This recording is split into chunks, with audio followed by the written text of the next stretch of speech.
আমরা নিবন্ধন পেতে যাচ্ছি বলে নিশ্চিত করেছেন আমাদেরকে, এবং আমরা প্রতীক হিসেবে চেয়েছি প্রজাপতি মার্কা চেয়েছি আমরা। ইনশাআল্লাহ সামনে যে নির্বাচন, সে নির্বাচনে বাংলাদেশের সবগুলো আসনেই আমরা অংশ নিব, একটি আসনও বাদ যাবে না।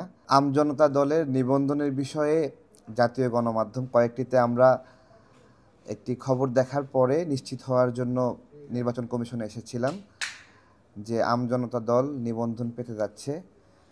তো আমরা সিনিয়র সচিব স্যার ওনার সাথে কথা বলার পরে বিষয়টা নিশ্চিত হয়েছি যে হ্যাঁ, আমাদের শর্তগুলো পূরণ হয়েছে। আমরা এখানে 134 ঘন্টা অনশন করেছিলাম, সেই বিষয়টি সামনে আসে যে অনশনের কারণে আমরা নিবন্ধন পেতে যাচ্ছি কি না। দেখুন, যেদিন আমরা অনশনটা ভেঙেছি সেদিন কিন্তু আমাদেরকে নিবন্ধন দেওয়া হয়নি, এবং একটি শর্ত দেওয়া হয়েছিল যে আমরা আপিল করলে তারা পুনরায় তদন্ত করবে।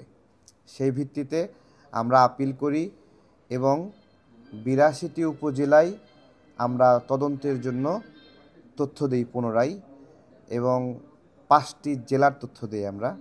আমাদের 2টি জেলা ঘাটতি ছিল এবং 33টি উপজেলা আমাদের সঠিক পেয়েছিল। তো সেই ভিত্তিতে পুনরায় তদন্ত হয়। আমরা 3 দিনের তদন্তে সারা দেশে সহযোগিতা করি। আলহামদুলিল্লাহ, নির্বাচন কমিশনের মাঠ পর্যায়ে দায়িত্বশীল যারা আছেন তারা সহযোগিতা করেছেন, এবং কেন্দ্রীয়ভাবেও যারা দায়িত্বশীল আছে তারাও সহযোগিতা করেছেন। সব কিছু মিলিয়ে আমরা নিবন্ধন পেতে যাচ্ছি বলে নিশ্চিত করেছেন আমাদেরকে, এবং আমরা প্রতীক হিসেবে চেয়েছি প্রজাপতি মার্কা চেয়েছি আমরা। হ্যাঁ, প্রজাপতি মার্কা আমরা চেয়েছি। তো আপনারা দোয়া করবেন। আমাদের অনশন চলা অবস্থায় আমাদের অনেক বক্তব্যে আমি অসুস্থ থাকা অবস্থায় অনেকে হার্ট করে কথা বলেছি বা ক্ষুব্ধ অবস্থায় প্রতিক্রিয়া জানিয়েছি। সেই ক্ষুব্ধ অবস্থায় প্রতিক্রিয়া জানানোর বিষয়ে কেউ কষ্ট পেয়ে থাকলে ক্ষমা সুন্দর দৃষ্টিতে দেখবেন। কষ্ট পেয়েছেন অনেকে, পেয়ে থাকলে না, আমরা নিঃস্বার্থভাবেই বলছি, এ ধরনের আঘাত অনেকেই পেয়েছেন, তাদের কাছে আমরা ক্ষমা চাচ্ছি। আর আমাদের জন্য দোয়া করবেন, আমজনতা দল যেন রাষ্ট্রের জন্য সঠিক কাজটি করতে পারে। আর আজকের এই সময়ে আমাদের একটা খবর পেয়েছি, পাটগ্রাম সীমান্তে একজন বাংলাদেশি নাগরিককে ভারতীয় বিএসএফ হত্যা করেছে।